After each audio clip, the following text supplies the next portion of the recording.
Mana bir bemorimiz bizga murojaat qilgani, hurmatli kuzatuvchilar, oyoqlarda shish. Agar e'tibor bersangiz, mana ko'plar savol beradi. Shishlar bu yuraknikimi, pochkanikimi, doktor nimaniki deb ko'p savol berishadi-da. Bu bemorimizda buyrak orqali kelib chiqqan shishlar rivojlangan. Ya'ni o'zi asosan hayotda 3 ta ko'p shishlar bizlarga ko'proq rivojlanadi. Bu birinchi yurakda oqibatda kelib chiqqan shishlar, buyrak oqibatda kelib chiqqan va uchinchisi oyoqning o'zining chuqur venalarining trombozi orqali kelib chiqqan shishlarga bo'linadi. Demak, qaraymiz. Bularning asosiy farqi nimada?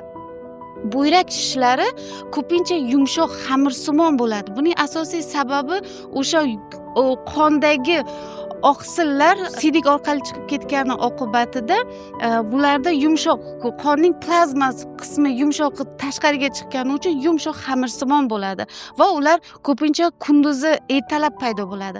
Yurakniki esa qattiqroq va ularni bosganda tez joyiga qaytmaydi.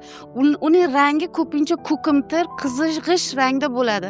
Mana shundan farqlasak bo'ladi. Qon tomir trombozi kelib chiqadigan shishlar esa ko'pincha bitta oyoqda rivojlanadi va bular ko'p yotoq bo'lgan bemorlarda rivojlanadi.